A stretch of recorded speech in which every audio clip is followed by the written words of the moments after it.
Bonjour à tous et bienvenue sur Fotizo on AI. Aujourd'hui, c'est une émission spéciale encore puisqu'on accueille un invité aujourd'hui pour une discussion autour de l'intelligence artificielle. Donc aujourd'hui, on accueille Roni Abessidan qui est docteur en intelligence artificielle et cybersécurité. Donc avec lui, on va parler de la cybersécurité et de l'IA. Je vous invite à vous abonner si ce n'est pas encore fait. Prenez place et c'est parti.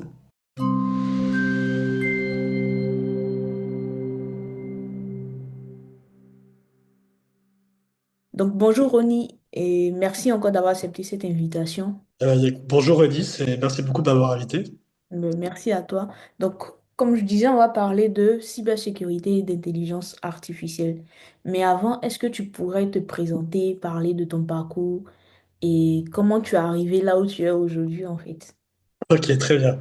Bonjour, moi c'est Rodi, j'ai 27 ans et aujourd'hui je suis doctopreneur en IA et cybersécurité. Alors je vais expliquer tout ça. En fait, après mes études de lycée, j'ai décidé de faire une prépa parce que j'ai découvert au lycée que j'aimais beaucoup les sciences, qui m'a amené du coup vers une école d'ingénieur, Centrale Lille, dans laquelle j'ai découvert que en fait, ce qui m'intéressait vraiment dans les sciences, c'était plus particulièrement les mathématiques et l'informatique. Et en fait, quand j'ai découvert pendant mes études d'ingénieur que c'était possible de rendre les mathématiques concrètes avec de l'informatique, donc en utilisant l'intelligence artificielle, bah, j'étais totalement fan. Et donc, du coup, ça m'a naturellement mené vers la volonté de me spécialiser en intelligence artificielle quand j'étais en école d'ingénieur. Et une fois que j'étais en école d'ingénieur, du coup, ce qui s'est passé, c'est que j'étais tellement fan de l'idée de l'IA, en fait, que j'ai décidé de remplacer ma dernière année d'école d'ingénieur par 2 ans de master de recherche que sur ce sujet, pour remplacer les 6 mois de spécialisation de l'école traditionnelle par 2 ans entiers avec des chercheurs spécialistes pour m'expliquer ce qui se passe en IA, les bases et un peu aussi ce qui est tout nouveau et qui va bientôt être à la mode, quoi, pour avoir un peu d'avance. Donc, du coup, j'ai beaucoup aimé cette partie-là de mon parcours. C'était vraiment 2 ans de surspécialisation avec plein de thèmes différents, traitement du signal. C'était sur un peu toutes les modalités, l'image, le son, l'audio, le texte, avec plein de projets différents, avec des équipes de recherche, avec des entreprises. Donc, c'était vraiment hyper complet. Et j'ai tellement aimé, en fait, cette expérience finalement du master de recherche qu'au bout d'un moment, assez naturellement, m'est venu à l'esprit de peut-être faire une thèse après cette expérience-là. Même si au départ, je voulais pas du tout faire une thèse. Moi, mon idée principale, c'était, après ce master en IA, je fais une entreprise dans l'IA parce que j'étais hyper intéressé par l'entrepreneuriat aussi. Et je voulais découvrir un peu ce que c'était. Et donc, du coup, dans ma tête, je voulais faire l'entrepreneuriat. Et la thèse, comment c'est arrivé? C'est parce qu'on me l'a proposé un peu naturellement. En fait, j'avais travaillé sur un sujet de détection de photomontage Photoshop à l'époque avec une équipe de recherche. Ils sentaient qu'il y avait un bon feeling et ils m'ont proposé un sujet de thèse. Le sujet de thèse qu'on m'a proposé, je le trouvais vraiment exceptionnel. C'était autour justement de la détection de manipulation d'images avec un peu un projet européen qui encadre tout ça qui était vraiment super. Et comme l'équipe qui m'a encadré, je l'avais vraiment avec le sujet, je l'avais vraiment, que je sentais qu'en fait, en IA et cybersécurité, il y avait un truc à faire pour mon projet d'entreprise plus tard. Euh, Très logiquement, je me suis dit, en fait, cette thèse, je vais la faire, je pense que c'est une bonne idée.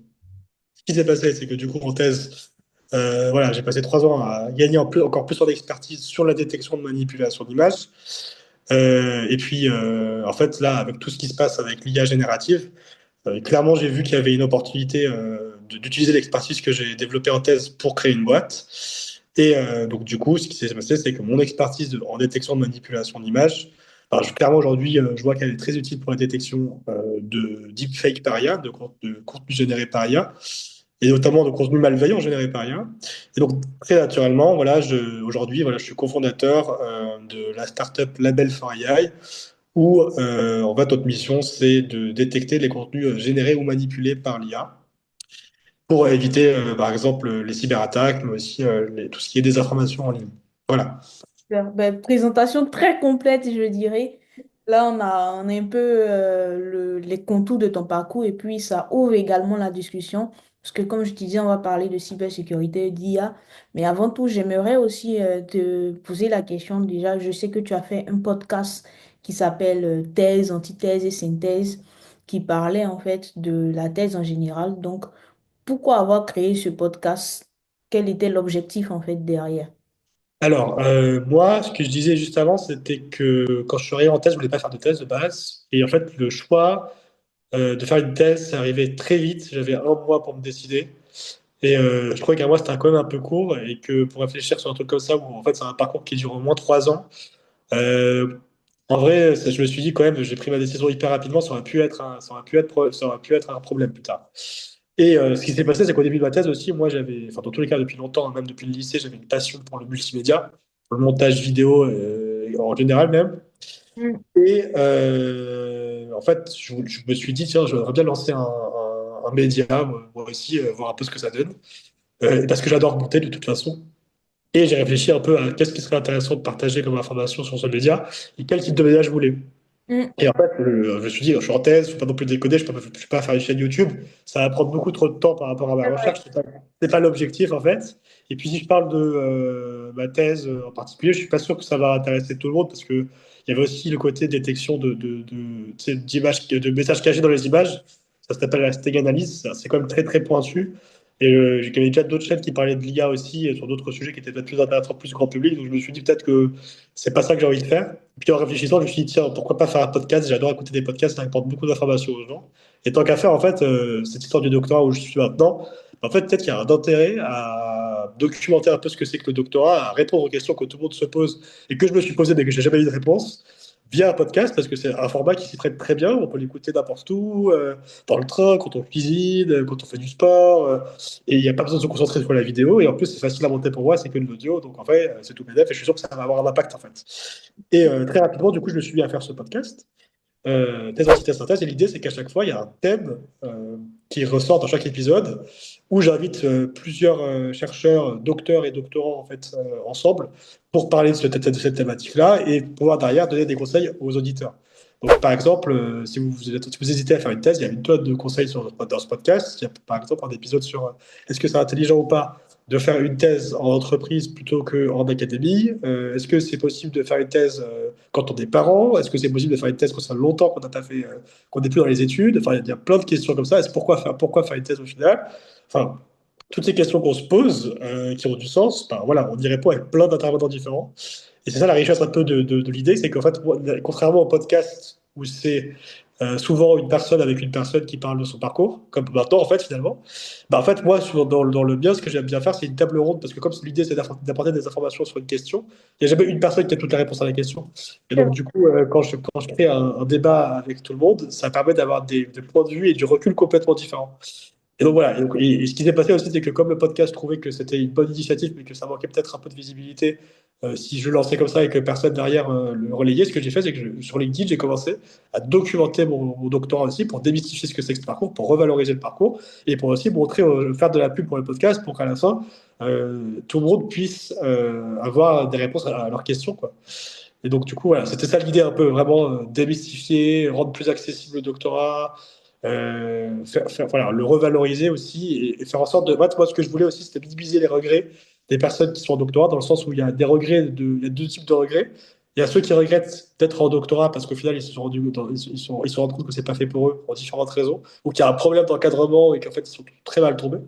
Puis, donc, du coup, au final, il y a ce problème-là. Et il y a aussi ceux qui regrettent de ne pas avoir fait un doctorat alors que ça aurait pu leur plaire. Donc, du coup, j'essaie de diviser ces deux regrets, quoi.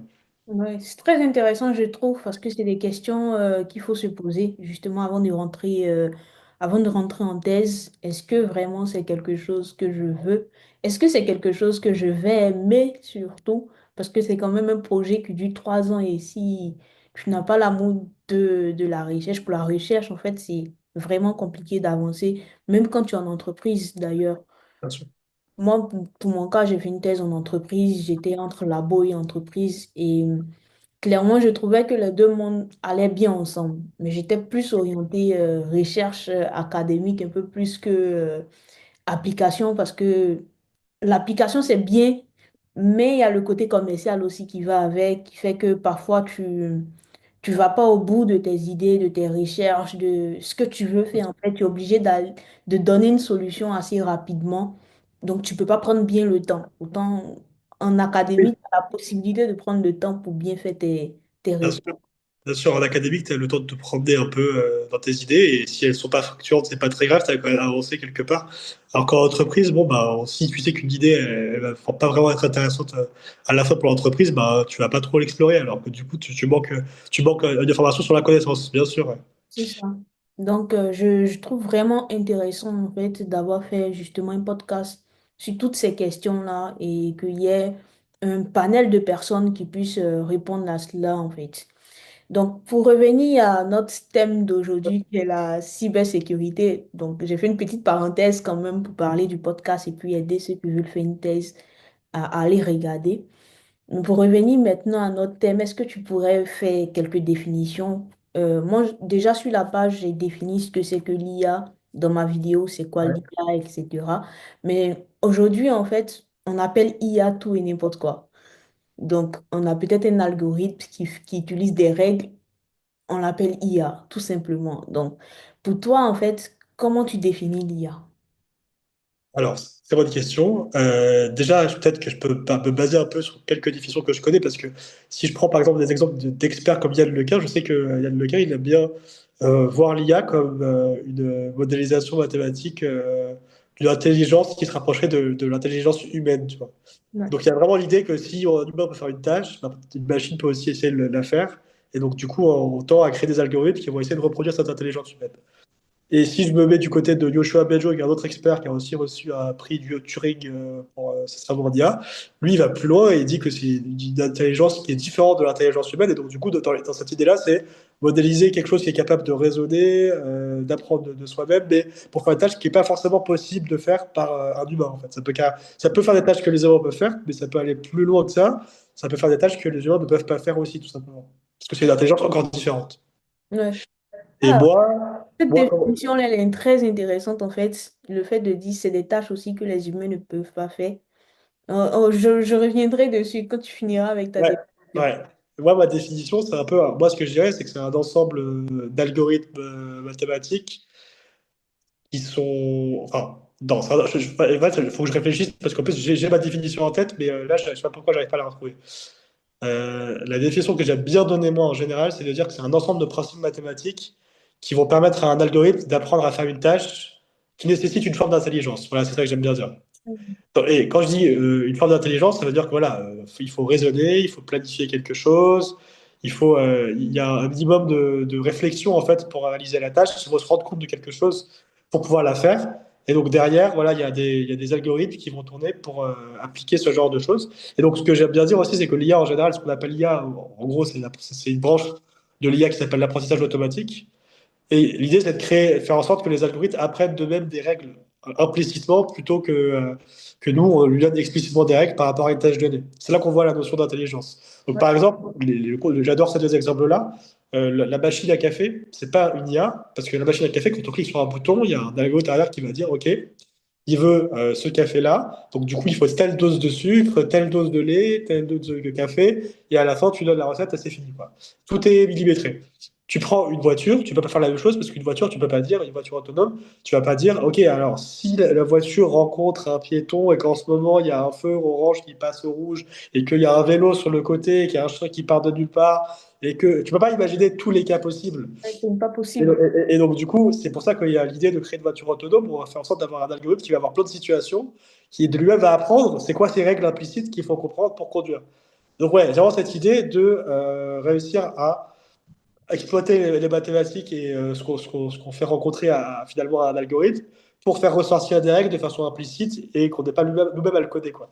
Ouais, ouais. Moi, la définition que je donne la plupart du temps pour aller très vite, c'est fait faire à une machine des tâches qui demandent une certaine intelligence. Voilà, au final, tu vois, on se complète plus ou moins. Ouais. Donc, Ouais, ça, c'est vraiment très cool pour aller très vite, en fait, que je donne cette définition-là. Parce que parfois, on fait beaucoup d'amalgames avec des systèmes, comme tu as dit, machine à café et tout ça, il suffit d'appuyer sur un bouton et c'est des if. Pourtant, voilà. peut-être que Voilà. dans le cas de l'IA, on n'est pas du tout dans les if, else et tout ça. Et j'ai envie de te dire, même l'arbre de décision qui repose sur des ifs, c'est une IA techniquement parce qu'en fait, c'est des ifs qu'on n'a pas fixés nous-mêmes. C'est trouvé par le modèle, en fait. Ouais, ouais, ouais, clairement, clairement.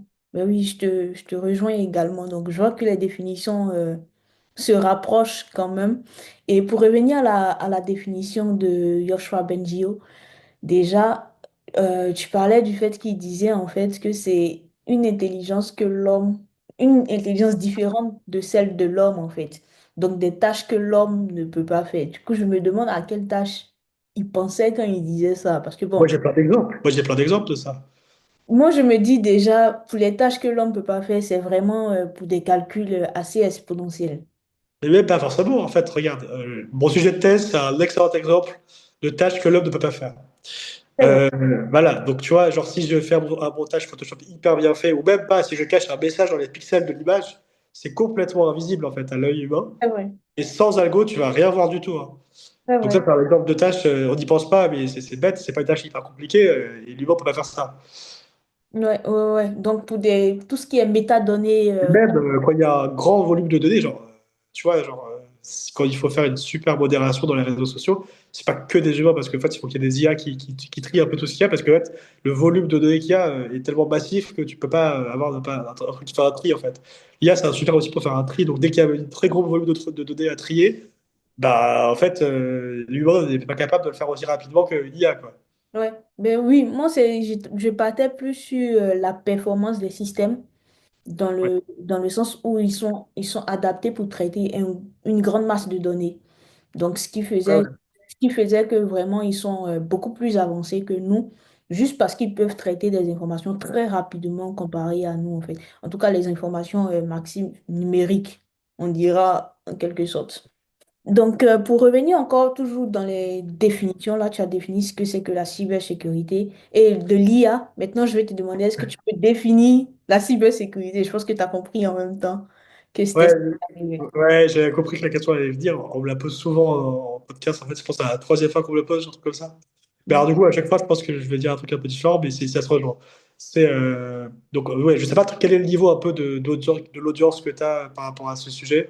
C'est une audience assez générale, en fait. C'est grand Ok. public. Bah, Donc, moi, je dirais que, allez, ok, en grand public, je dirais qu'en fait, la cybersécurité, c'est une science, un domaine de recherche où en fait, veut dire étudier comment on peut essayer d'identifier et de lutter contre toutes les vulnérabilités d'entités qui sont connectées un peu à Internet. Donc en ok. fait, pourquoi je dis ça? Parce que dans le sens où voilà, on a un portable, on a un ordinateur, en entreprise, on a des serveurs, à partir du moment où on est exposé sur Internet, on va être amené peut-être à voir des sites web, à manipuler du contenu, à télécharger des fichiers, à échanger avec des bases de données, etc. Et donc, en fait, toutes les actions qu'on fait, ça peut potentiellement mener à des... Alors, ça peut mener à des brèches de sécurité dans le sens où, en fait, tous les appareils qu'on utilise et tous les serveurs qui sont connectés à Internet n'ont pas des protections, ils ne pensent pas à toutes les protections possibles. C'est pas possible parce qu'en fait, il y a toujours une avance des personnes qui connaissent bien ces appareils. Mm. Et donc, en fait, il y a un vrai problème parce que, voilà, on est au courant que potentiellement telle version de tel logiciel sur tel appareil, il y a des failles. Et donc, du coup, l'idée, voilà, et dès qu'on s'en rend compte, on met en place des barrières de sécurité. Donc, la cybersécurité, c'est vraiment essayer de faire mettre une défense, d'identifier un maximum de failles qu'il y a dans tout ce qu'on utilise au quotidien et mettre des barrières derrière ça. Donc voilà, et donc vraiment, il faut vraiment bien comprendre qu'il y a cette phase d'identification qui vient avant la défense, parce que si on n'est pas capable de savoir à l'avance, de repérer qu'en fait, on a des vulnérabilités dans nos systèmes, ben, on n'arrivera pas à les corriger, quoi. Ok. Ok, ben c'est une bonne définition également, je pense. Donc, tout ce qui est faille dans les systèmes électroniques, en fait, donc l'idée, c'est d'aller les corriger. Donc, Ouais. les étudier et les corriger, en fait. Ok, ça marche. Mais c'est quoi le lien que tu fais entre la cybersécurité et l'intelligence artificielle? Il y en a plein des liens. Alors, donc, déjà, un lien assez simple, c'est que l'IA, elle peut aider à justement identifier des failles de sécurité, mais aussi peut-être à proposer des solutions pour y répondre. Parce que déjà, pour plein de raisons, parce qu'en fait, déjà, il y a des failles de sécurité qui sont hyper connues, mais qu'il y a plein de gens débutants qui oublient de les prendre en compte. Et donc, en fait, déjà, l'IA peut passer devant un code, dans un code et dire, OK, ton code, je le connais bien, ben, tu as oublié de mettre cette ligne-là qui fait que du coup ça permet d'éviter telle attaque, il va tout expliquer. Donc déjà l'IA peut permettre d'apprendre et réaliser des modifications sur le code qui vont être intelligentes parce qu'en fait, ça se base sur des patchs, enfin, sur des réparations de failles qu'on connaît bien, quoi. Il y a aussi l'IA qui va venir analyser tout le réseau d'une entreprise, par exemple, ou son propre réseau, on s'en fiche, et qui va voir toutes les connexions qui entrent, qui sortent, etc., et qui va essayer de repérer des anomalies pour voir si voilà, il se passe quelque chose d'anormal. Et donc, tout ce qui est détection d'anomalies, l'IA, c'est bien gérer ça. Et donc, du coup, en fait, ça peut être très utile pour voilà, détecter que quelqu'un essaie de faire quelque chose et qu'on se fait attaquer actuellement ou pas. Ok. L'IA peut aussi faire plein de tests pour vérifier qu'une architecture, enfin, qu'une entité connectée à Internet, elle est solide ou pas. Donc, en fait, on peut vraiment imaginer enfin, on peut utiliser une IA pour créer des fausses attaques et tester la robustesse de notre système informatique par rapport à ces attaques-là. Ça, c'est hyper utile aussi. On peut créer une IA qui va créer des deepfakes pour créer des mails de phishing. C'est beaucoup de fois que j'ai des mails créés, mais en fait, l'idée, c'est que on peut très bien générer du phishing avec l'IA génératif en prenant des posts LinkedIn, en prenant des générateurs d'images, etc., ou des faux audios de patrons, je sais pas quoi. On peut très facilement, aujourd'hui plus facilement qu'avant, avec de l'ingénierie sociale, bah, en fait, exploiter les employés à travers des mails de phishing pour accéder à des données confidentielles, par exemple, ou créer une nouvelle faille de sécurité dans le système. Bref, donc du coup, voilà, il y a vraiment plein de façons où on voit que l'IA est liée à la cybersécurité. Tu vois, dans mon entreprise, cette tâche de venir détecter les contenus générés ou manipulés par IA, c'est de l'aspect cybersécurité, c'est parce que c'est pour lutter contre la fraude, par exemple, les fraudes à l'assurance ou les fraudes. Enfin, par exemple, la fraude à l'assurance, un exemple très simple aujourd'hui, si tu prends ChatGPT, tu prends ta voiture, tu lui dis, vas-y, crée-moi des débris de verre sur ma voiture ou je sais pas quoi, il va te faire une nouvelle image avec la même voiture et des débris de verre et ça crée un faux, quoi. Et donc, du coup, c'est un vrai problème, ce genre de choses. Donc, tu vois, il y a de la fraude qui peut se répandre de façon exponentielle. Donc, voilà, il y a encore plein de choses à dire sur l'IA et la cybersécurité, mais c'est déjà quand même un bon début pour comprendre tous les enjeux, quoi. Ouais, ouais, ouais. Mais clairement, ça veut dire en fait que l'arrivée de l'IA a beaucoup changé le domaine de la cybersécurité en fait. Ah oui, complètement. Mais après, bon, l'IA, de toute façon, c'était aussi des systèmes qui, depuis longtemps, étaient liés à la cybersécurité, parce que c'est ces systèmes de détection de failles. Alors, il n'y avait peut-être pas de génération de code, etc. à l'époque, mais détecter des anomalies, ça fait longtemps qu'une IA, on est capable de faire des IA qui détectent des anomalies. Donc, en fait, c'est pas si nouveau que ça non plus. Genre, il y avait déjà avant de l'IA appliquée dans des outils de cybersécurité de pointe. Et aujourd'hui, ça, on en parle plus parce que, voilà, il y a les IA génératives qui rajoutent d'autres défis, mais dans l'idée, c'était là déjà avant. Ouais. Et je pense que le défi majeur même pour les IA génératives, c'est le fait que elles ont été en fait données à la portée, elles sont à la portée en fait du grand public. C'est ça, Parce que avant, tout ce qui se passait en fait dans l'IA n'était pas à portée du grand public, c'était que les chercheurs ou des gens qui étaient vraiment poussés dans le domaine qui l'utilisaient. Donc, je dirais, les enjeux étaient moindres. Mais aujourd'hui, vu que le grand public utilise, en fait, ça devient un danger. Donc, il faut aussi que la cybersécurité c'est pas de ça. paix, en fait. Exactement. La barrière à l'entrée pour créer des attaques, des cyberattaques aujourd'hui, elle a été réduite drastiquement avec l'IA générative. Et même, je ne l'ai pas dit, mais voilà, avec l'IA, on peut très bien aussi imaginer qu'on peut générer des virus. Évidemment, on peut utiliser l'IA générative pour générer des virus et trouver des trucs, des failles, hein. Et même au-delà de ça, je sais que par exemple, il y a eu un cas que j'aime bien rappeler. Parfois, à un moment, GPT, quand tu lui demandes de générer du code, il crée des fausses librairies. Parfois, ça arrive qu'il hallucine. Et ces librairies-là, elles peuvent revenir plusieurs fois dans des codes différents de différents utilisateurs.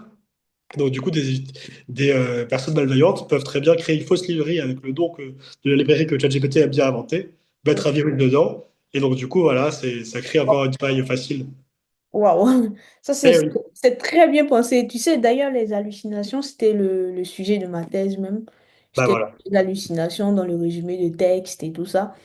Mais je pense que parfois, ce qui se passe, c'est que la plupart de ceux qui utilisent l'IA générative doivent en fait, je dirais, prendre du recul par rapport à tout ce qui est généré.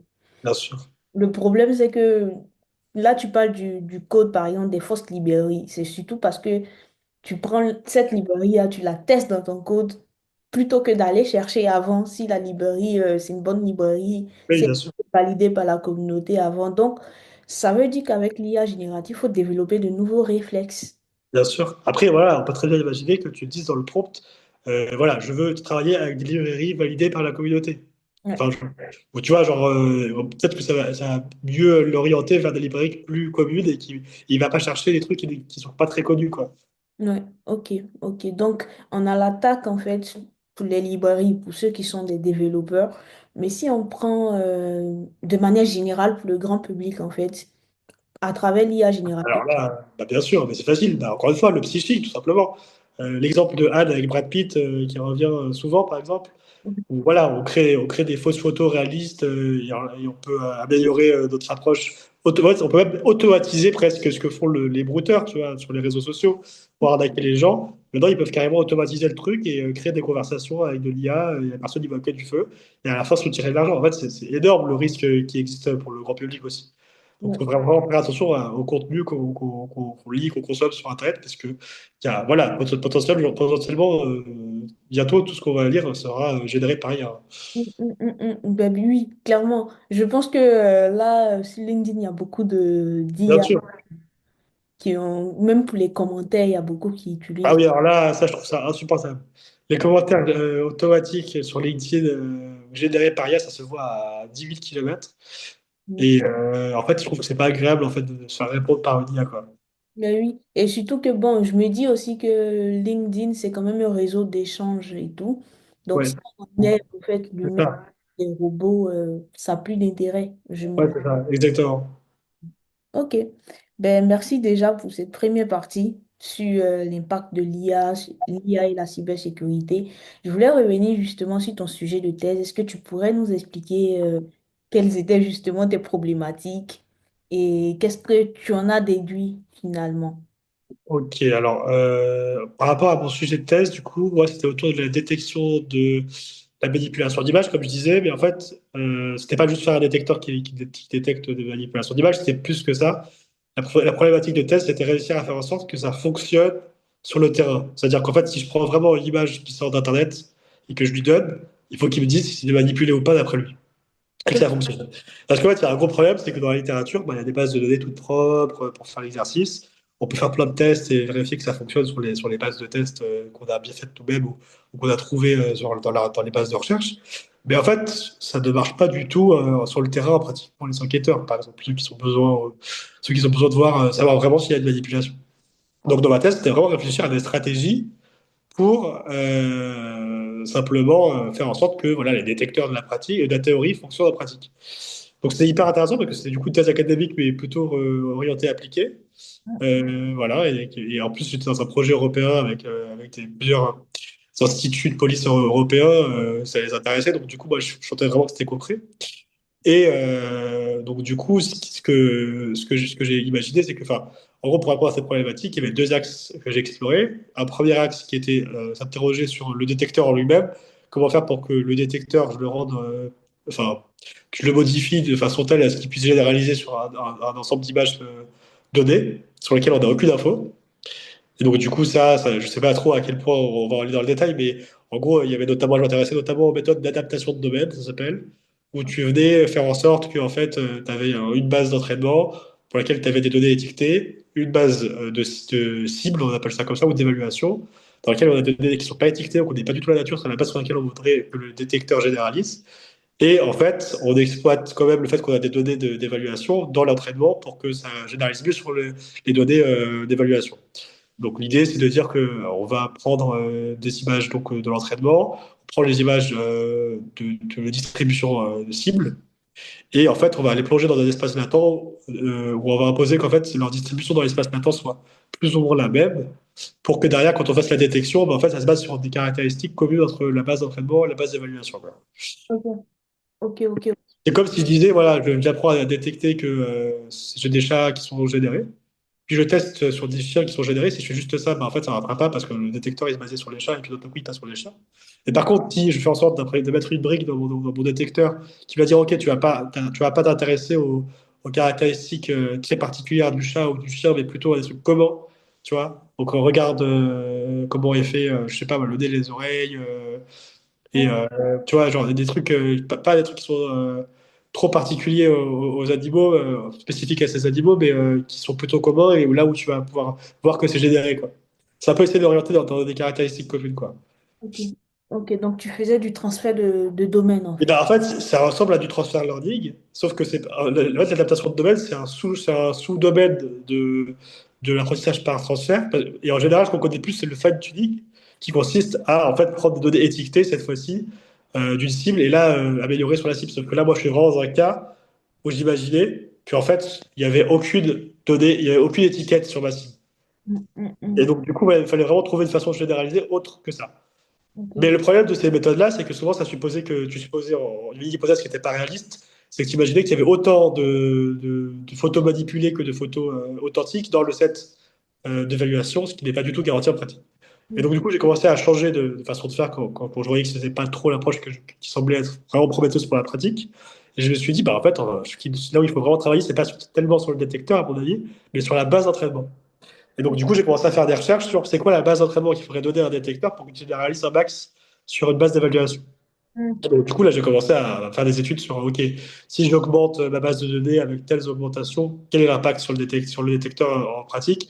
Et j'ai pu remarquer qu'en fait, en choisissant de façon intelligente les bases qu'on mixe, on arrive à avoir une généralisation qui est vachement plus intéressante sur une cible par rapport à si on les choisit de façon hyper aléatoire en mettant un maximum de distribution. Parce que ouais, c'est peut-être contre-intuitif, mais en fait, si on fait plein d'augmentations différentes, bah, potentiellement, en fait, l'entraînement du détecteur va être beaucoup plus compliqué parce qu'il va aller chercher dans des espaces, je sais pas comment dire ça, mais en gros, le fait de créer des distributions d'images vraiment très différentes pour le détecteur, ça peut le perturber dans l'entraînement. Là où, en fait, ça se trouve, en mixant la bonne combinaison, en fait, il va apprendre suffisamment pour que ce soit intéressant sur l'évaluation, quoi. Ouais. Donc, j'ai eu une étude comme ça. Et aussi, j'ai eu une autre étude où, en fait, j'ai remarqué que géométriquement, quand on regardait un peu avec le PCA, les espaces, donc l'approche, ouais, l'analyse principale, en composante principale, si on regardait un peu les sous-espaces qui supportent les données d'entraînement et de décide, donc en fait, avec le PCA, c'est des espaces qui sont devenus linéaires, on va dire. Et vraiment, c'est pas ça, c'est pas, on va dire, enfin, avec le PCA, on approxime l'espace dans lequel sont supportées les données comme un espace linéaire. Donc, on en a un pour la base d'entraînement, on en a un pour la base d'évaluation. Et comme ces deux espaces linéaires, bah, en fait, il y a une notion d'orthogonalité. Et donc, du coup, j'ai essayé de regarder si potentiellement, est-ce que si j'ai une base d'entraînement qui est orthogonale à la base d'évaluation, est-ce que ça se passe bien en généralisation ou pas? Et au final, ce qui s'est passé, c'est qu'il y avait une super grosse corrélation, enfin, hyper intéressante, entre le fait que les espaces étaient plutôt alignés ou plutôt orthogonaux. Et donc, du coup, ça permettait de créer une sélection de bases d'entraînement assez intelligente qui, à la fin, m'a permis de créer un algorithme. Alors là, c'est vraiment l'algorithme dans lequel je suis le plus fier, mais je n'ai pas encore fini l'application. C'est un algo où, en fait, on a des images comment ça s'appelle, des images en sortie de caméra, Mm. et on vient les développer avec un réseau de neurones de façon à créer une base de données qui va être pertinente pour la base d'évaluation. Donc, on crée sur mesure une base de données pour la base d'évaluation pour généraliser un maximum dessus, quoi. Ouais. Donc, il y a un vrai travail de réflexion autour de quelle est la meilleure base de données d'entraînement pour telle donnée d'évaluation, quoi. Mm, mm. Donc toi, en fait, ton travail, tu l'as focalisé surtout sur la création de la base de données d'entraînement et Ouais, d'évaluation. Tout c'est simplement ça. parce qu'il y avait un décalage, en fait. Exactement, exactement. C'est pour résoudre ce problème de décalage. Donc tu t'es accentué sur comment avoir justement cette base de données qui va te permettre de favoriser ton entraînement et de Ouais. faire du transfert de domaine, du En coup. gros, c'est ça. En fait, c'est la problématique de thèse, carrément. Au Ok. départ, j'étais parti sur le détecteur. Puis, en fait, en y réfléchissant, je me suis dit que la base de données, c'est peut-être plus important que le détecteur. Et du coup, d'abord, dans ma tête, il faut aller d'abord partir sur la donnée avant de partir sur le détecteur, quoi. Donc, du coup, je suis revenu sur la donnée. Après, je trouve que c'est assez clair parce que moi, par exemple, en NLP, je me concentre beaucoup moins sur le modèle que sur la donnée. Bah oui, ça m'étonne pas. La donnée, c'est hyper important. Mm. Donc, du coup, le fait de me dire en fait que pour faire une détection de manipulation d'image, tu t'es concentré plus sur la base de données que sur le modèle, pour moi, c'est parfait, quoi. Ah oui, Tu rentres dans les normes de mon domaine en quelque sorte, en fait, parce que c'est ce oui. que je fais. En fait, ce que j'ai adoré avec ce sujet de thèse, je n'en ai pas parlé, mais ce que j'ai adoré, c'est que c'était un problème qui est général à l'IA. C'est pas que dans la détection de manipulation d'images. Et donc, du coup, ce que j'ai adoré, c'est que je savais que ce que j'allais développer, bah, potentiellement, ça pouvait aider pour d'autres applications. Et donc, c'est ça qui m'a vraiment motivé, quoi, aussi, à choisir de faire une thèse. Mm. Mm. Clairement. Ben, c'est très intéressant. Du coup, ça, c'était la problématique principale de ta thèse. Et Ouais. quelles sont les difficultés que tu as pu rencontrer justement pour mettre en place cette base de données-là, cette nouvelle base de données? Bah, en fait, déjà, réussir à comprendre qu'est-ce qui pourrait expliquer que tel décalage de données va expliquer telle différence de performance. Tu vois, avant d'arriver à cette corrélation géométrique, j'en ai mis un temps, hein, genre, j'essayais de chercher plein de choses et ça marchait vraiment pas. J'avais plein d'idées de comment je pouvais expliquer ce décalage, ce décalage de données, mais en fait, il n'y avait rien qui marchait. Donc, en fait, il y avait vraiment une succession d'échecs. Puis un jour, voilà, je teste cette histoire d'orthogonalité. J'ai l'impression que ça marche sur un petit set de données, puis je teste sur un énorme set de données, genre beaucoup plus gros. Puis là, je vois que ça marche vraiment bien. Et donc là, je suis trop content. Mais en fait, ça a pris beaucoup de temps. Et même, en fait, dans les premières techniques d'adaptation de données pour les détecteurs, ça marchait pas toujours. Et je me posais des questions de pourquoi ça marchait pas toujours. Et donc, du coup, il fallait que j'aille vraiment voir les limites du truc. Et une limite de l'adaptation de domaine, c'est aussi le fait que si la source, enfin, si la base d'entraînement n'est pas assez proche en distribution de la cible, donc la base d'évaluation, bah, ça foire. Donc, on a encore ce problème de sélection de la base d'entraînement, quoi. Mm. Mm. Donc, du coup, voilà, il y a plein de fois où je me suis remis en question. Puis après, au final, au bout d'un moment, j'arrivais à un succès. Donc, j'étais vraiment très content. Et tu vois, même, le truc, c'est il y a un moment aussi, je me souviens, genre, quand j'avais trouvé la métrique géométrique, la métrique pour estimer l'orthogonalité, bah, en fait, elle était pas différenciable. Et ça me pose un problème parce que je me suis dit, mince, si je veux l'utiliser pour créer une base de données spéciale, il faudrait qu'elle soit différenciable. C'est vrai. Et donc, du coup, au final, en y réfléchissant, je me suis dit, mais attends, mais en fait, finalement, cette métrique-là, elle dépend d'une autre qui, elle, est différenciable. Et si celle-là, elle est divisée, ben celle-là aussi. Et donc, du coup, avec cette réflexion-là, tu vois, mais il y a un temps, mais en fait, c'est toujours, là, je me dis comme si c'était facile, mais en fait, la recherche, c'est du temps avant que tu te rendes compte de comment bien faire les choses. Et en fait, ça marche super bien, quoi. Genre, je suis super content. Ben, c'est bien, c'est très intéressant.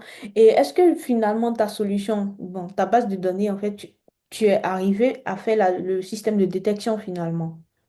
Ouais, ouais, en fait, j'ai réussi à créer, si tu veux, un petit algo qui peut développer des images en sortie de caméra de façon à ce que derrière, quand on détectait une manipulation d'image, bah, ça soit plus facile en fait pour la base d'évaluation. Alors, évidemment, il y a une hypothèse qui était réaliste pour mon contexte, qui est peut-être moins réaliste maintenant dans la boîte, mais l'hypothèse que j'avais, c'était de dire qu'en fait, on était par rapport à un même utilisateur qui traitait les images de la même façon. Donc, juste, on ne sait pas comment il fait, mais en fait, il a les mêmes habitudes, genre il utilise la même caméra, et quand il fait des montages, il fait plus ou moins les mêmes montages, tu vois.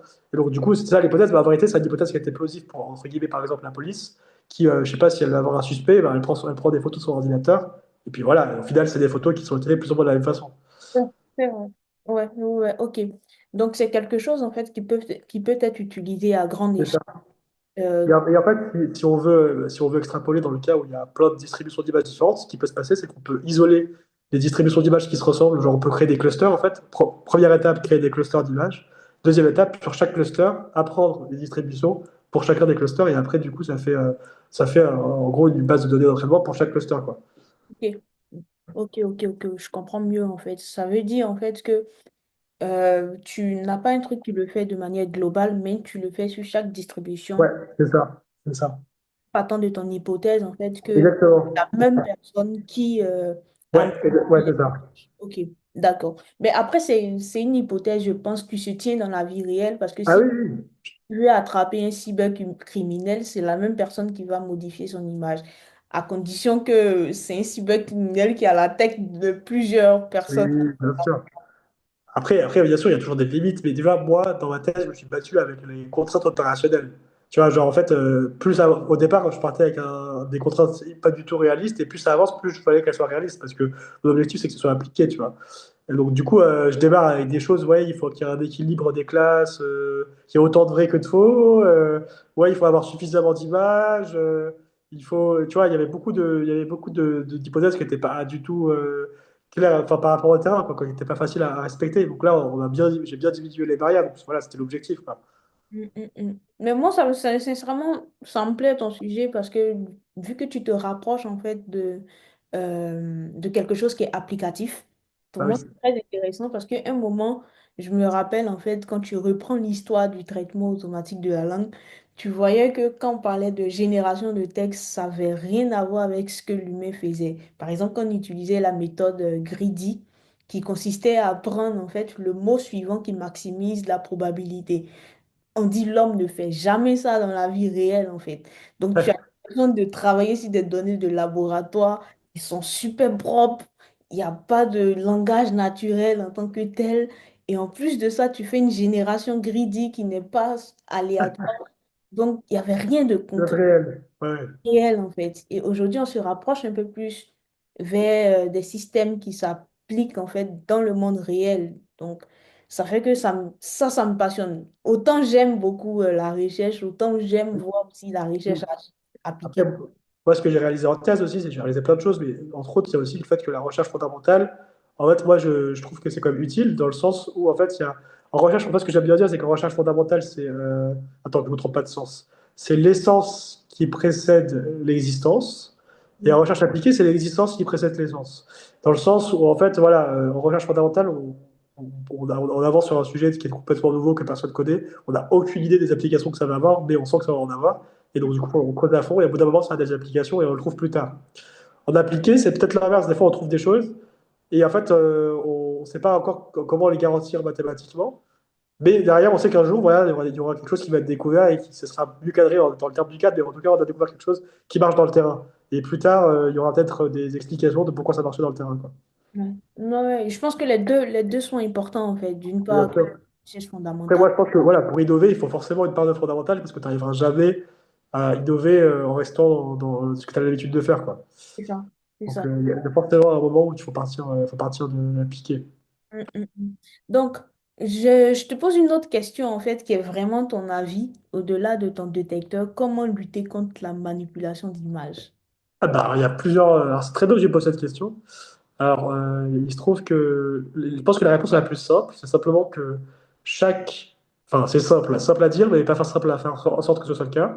Mais il faudrait que chaque fournisseur de contenu enfin, de contenu généré par IA acceptent d'apposer sur leur contenu ce qu'on appelle des tatouages numériques, de façon à ce que derrière, on puisse détecter très facilement que c'est fait par IA. Qu'est-ce que c'est qu'un tatouage numérique? Bon, bah, en fait, c'est un petit signal qu'on rajoute dans le contenu qui est complètement invisible pour la personne qui va voir le contenu, mais qui va indiquer voilà, que ça sera fait par IA bah, dans ce contexte-là. Donc, par exemple, dans l'image, on va aller modifier les pixels de l'image, comme un peu j'avais expliqué moi dans mon sujet de thèse, modifier les pixels de l'image pour cacher un message. Bah là, c'est modifier les pixels de l'image pour cacher le message que c'est fait par IA, entre guillemets. Et, euh, et donc, du coup, tu peux aussi le faire dans le son, tu peux aussi le faire dans le texte, tu peux aussi le faire dans la vidéo, évidemment, parce que c'est image par image. Donc, du coup, c'est facile à faire. Enfin, c'est facile à faire. C'est pas facile à faire, il faut avoir une expertise.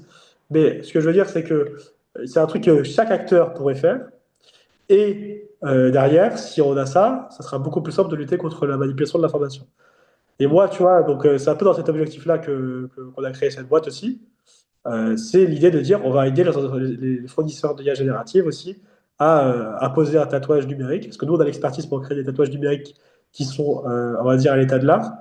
Et donc derrière, ça va aider à lutter contre la désinformation, parce que du coup, plus ça va se répandre, et plus c'est bon, on aura des contenus qui seront détectables par IA, quoi. Donc je pense que l'idée la plus simple, ce serait que chaque. Alors là, ce qui se passe aujourd'hui, c'est que dans tous les cas, l'idée de mettre un tatouage numérique dans du contenu, c'est l'idée que plein de fournisseurs d'IA ont, parce que dans tous les cas, ça les aide à filtrer les données générées par eux pour ne pas les avoir dans la base d'entraînement. Donc déjà, c'est Ouais. hyper intéressant pour eux aussi. Donc par exemple, Meta le fait déjà, Google le fait déjà, mais ils gardent les détecteurs pour eux, pour leur usage interne. Il n'y a rien qui est dévoilé au public. Alors si sur Google, potentiellement, tu peux voir que les images générées par Gemini, quoi. Tu peux voir juste les images qui sont générées par Gemini, mais tu sais pas, t'as pas de moyen de détecter d'autres images générées par d'autres IA, quoi. Ok. Et voilà. Donc nous, l'idée, c'est que voilà, on voudrait réussir à faire en sorte à créer un détecteur qui marche sur plein de fournisseurs d'IA génératifs différents pour que derrière on aide justement tout le monde à lutter contre la désinformation, quoi. Ok. Mais après, évidemment, il y a aussi d'autres questions. Il y a aussi, si on sait que une info, elle est suspecte, peut-être au niveau des réseaux sociaux, il y a un truc à faire sur limiter la propagation de l'information, tu vois. Parce que si tu as un réseau social enfin, si tu as un post avec une fake news qui fait un flop, bah, en fait, évidemment que ça marche, que ça n'y aura aucun effet. Mais comme les algos, enfin, comme les IA qui sont utilisés pour les moteurs, enfin, pour faire, on va dire, pour propager les informations dans les réseaux sociaux, bah, en fait, elles sont biaisées pour avoir un retour économique. Bah, automatiquement, en fait, c'est très intéressant économiquement pour les réseaux sociaux et les plateformes de diffusion de diffuser des fake news parce que du coup, ça génère plein de buzz et du coup, ça ramène de l'argent. Donc au final, tu vois, il y a aussi cette problématique-là que ça va dans leur sens, en fait, de propager des fake news. Donc du coup, la propagation de la fake news, c'est un peu compliqué de la contrer s'ils sont dans ce schéma-là, quoi. Donc il y a plein de questions qui se posent. Ouais, c'est beaucoup de questions en fait. Et puis, je pense que le grand public, ils ont intérêt à faire attention aujourd'hui. Et puis, je pense que c'est une question aussi de sensibilisation à l'utilisation de l'IA générative en fait. Donc, avant d'arriver à une question que je veux absolument te poser en fait, avant d'arriver à cette question, j'ai une autre question. C'est quel conseil tu donnes à des personnes en fait qui utilisent aujourd'hui l'IA générative? Pour faire tout et n'importe quoi, que ce soit pour les images, pour du texte, pour des vidéos et tout ça. Quel conseil tu leur donnes en fait pour minimiser ce risque cyber? Alors, là, tu parles d'un conseil, mais pour juste faire en sorte de ne pas se faire avoir par rapport aux fake news, c'est quoi? C'est ça? Ok. Ouais, oui, bah, le conseil il est très simple. C'est tout simplement de prendre le temps de faire une petite enquête sur ce qu'on voit quand on n'y croit pas et même de ne pas croire très facilement à ce qu'on voit. Toujours prendre du recul. Aujourd'hui, on peut pas, on est dans une société maintenant où, voilà, avec l'IA générative, on peut faire un peu tout ce qu'on veut. Et donc, du coup, c'est très facile de créer des fake news. C'est vachement, on l'a dit plein de fois. Et donc, en fait, moi, il y a un truc très simple, hein, j'ai envie de vous dire. Déjà, un premier réflexe qu'il faut avoir, c'est si vous voyez une image qui paraît suspecte, faites une recherche inversée sur Google, je ne sais pas. Et si vous voyez qu'il y a rien qui remonte ou alors qu'il y a un site douteux qui remonte, ben, ça vous donne déjà des indications.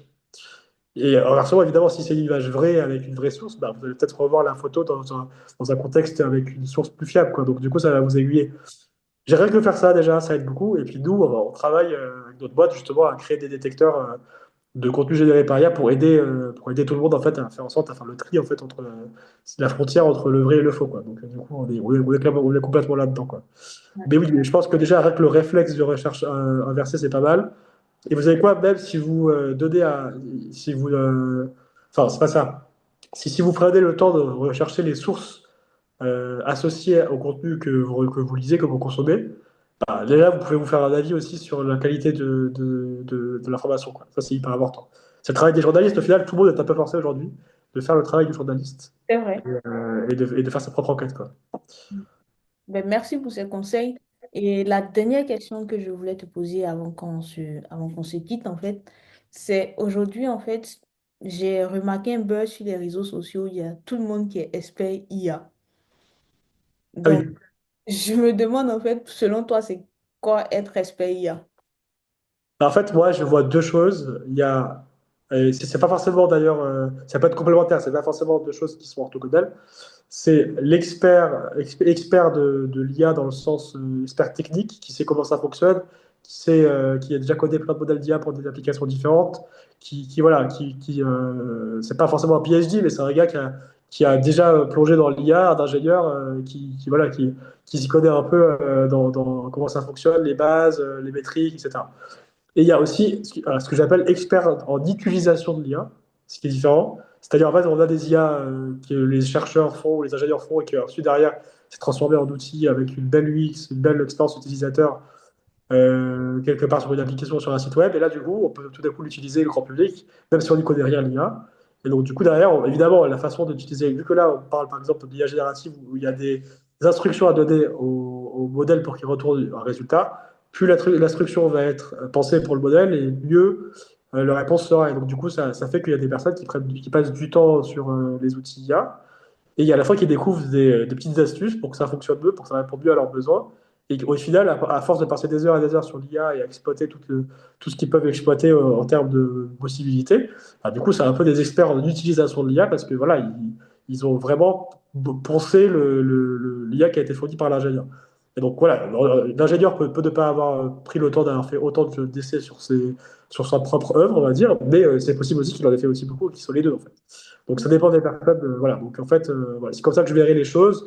Évidemment, il y a aussi des experts un peu qui autoproclamés entre les deux. Où, en fait, ils utilisent une heure ChatGPT et c'est bon, c'est des experts. Et après, ils vendent des prompts ou je sais pas quoi. Évidemment, il faut faire attention. Il faut savoir distinguer. Voilà, encore une fois, faites vos recherches sur le profil de la personne. Si la personne elle a fait qu'une école de commerce et que derrière, vous ne voyez pas trop. d'impact sur ce qu'elle présente sur les réseaux sociaux, je sais pas quoi, et vous voyez que ça n'a pas de sens, bah, faites gaffe là vous mettez l'argent, quoi. C'est important parce qu'aujourd'hui, en fait, vu que c'est pas quelque chose qui est très normalisé, on ne sait plus, en fait, finalement, Bien sûr. que Faire la ça. différence entre ceux qui savent et ceux qui savent pas, quoi. Ouais, c'est ça. Donc, merci déjà pour cette catégorie que tu as énoncée. En tout cas, merci Ronnie pour cette interview. C'était très enrichissant de discuter avec toi, cybersécurité, IA. Et j'ai une question que j'ai oubliée en fait, c'est selon toi, quel est l'avenir de la cybersécurité et l'IA? Ah ben la vie, la cybersécurité de l'IA, il est florissant, mais il y a tellement de choses. Mais rien que nous, dans notre domaine, le marché de la détection de fraude par IA, c'est énorme en fait. Rien que ça. En fait, on n'a pas que ce marché-là, mais en vérité, ce marché-là, il est déjà énorme parce que tu imagines tout ce qu'on peut faire comme fraude maintenant avec l'IA et le temps que ça soit détecté. Enfin, je veux dire, il y a l'IA, comme on l'a dit 1000 fois, mais ça, plus ça avance, plus la barrière à l'entrée pour créer des attaques, elle diminue, et c'est très très très problématique, ce qui fait que là, la cybersécurité, on ne peut vraiment pas passer à côté pour les entreprises. C'est hyper, alors je vais dire crucial, on va penser que du coup c'est ChatGPT qui parle, si je dis crucial, on va dire donc c'est hyper important euh, de, euh, de, de vraiment dès le début de la création d'une boîte se poser la question de la cybersécurité parce qu'aujourd'hui c'est quelque chose qu'on ne peut pas comment dire, enfin, laisser de côté quoi. Mais même nous, tu vois, dans ma propre boîte, je suis sûr qu'on va être attaqué par des deepfakes. C'est évident que les gens vont essayer. C'est logique, quoi. Mais même partout, je pense que ça sera quelque chose qui va être essayé partout. Mm, mm, mm, mm. Merci beaucoup. Je sais pas, t'as des mots de fin. En mot de fin, alors je sais pas trop quel mot de fin je pourrais dire. Si je fais aussi par rapport à cet épisode-là particulièrement, je pense que le mot de fin, ce serait simplement oser remettre en question ce que vous voyez en ligne, parce que là, pour le coup, déjà, on disait qu'à l'époque, tout ce qu'on lisait sur Internet, c'était pas vrai. Bah là, c'est encore plus le cas. Tout ce que vous voyez, tout ce que vous lisez, tout ce que vous entendez sur Internet, c'est peut-être pas vrai. Et donc, du coup, je pense qu'aujourd'hui, il y a vraiment si on veut de l'information, faut aller suivre des sources qui sont fiables, qu'on a repérées comme fiables, et se tenir plus ou moins à ça. Et bien sûr, revérifier la fiabilité dans le temps. Mais ce que je veux dire, c'est que voilà, plutôt que d'accepter toutes les informations qui viennent dans votre flux d'informations quotidien, prendre le temps d'aller choper les informations auprès, par exemple, de personnes ou de médias pour lesquels vous avez repéré qu'eux, ils sont particulièrement sérieux au niveau de ce qu'ils racontent. Voilà. Donc, voilà, n'hésitez pas à voilà, prendre je pense que même chercher des informations avec ChatGPT, j'ai pu faire le test plusieurs fois. Il y a pas mal d'informations intéressantes, mais il y a parfois des hallucinations qui sont vraiment terribles après derrière, parce que si on commence à partager cette hallucination à d'autres personnes, ça crée une fausse information qui se propage et on n'a pas l'air bête quand on se rend compte que c'est faux. Donc Ouais. voilà. Donc au final, il faut vraiment faire gaffe. Moi, j'aurais plus tendance à dire faites plus confiance à des médias qu'à ChatGPT, ça Ouais. c'est sûr. Et voilà, bien sélectionner à qui on suit et à qui on veut faire confiance, quoi. Et faites plus, Voilà. pour les étudiants, faites plus confiance aux professeurs qu'à ChatGPT, je dirais aussi. Ah oui, bien sûr, évidemment. Ok, merci beaucoup. Merci beaucoup, Alice. Merci à tous d'avoir suivi cette discussion avec Ronnie. Et ce qu'on peut retenir, c'est que chacun de nous doit être responsable dans son utilisation de l'IA générative. Donc, il est important d'être responsable, de vérifier à chaque fois les informations qui sont générées et de ne pas faire confiance au modèle génératif pour faire quoi que ce soit en fait. Utilisez-les comme des aides à la décision, des aides en fait dans vos tâches quotidiennes, mais que la décision finale vous revienne. Vérifiez toujours vos sources, faites attention aux risques cyber, c'est très important de faire attention, soyez vigilants aussi contre les attaques phishing, les attaques en hameçon. Les mails sont de plus en plus bien écrits grâce à l'intelligence artificielle, mais ne vous faites pas avoir. Donc, merci encore. N'hésitez pas à vous abonner, liker, partager si cet épisode vous a plu. Et sur ce, on se dit à bientôt sur Photizo on AI.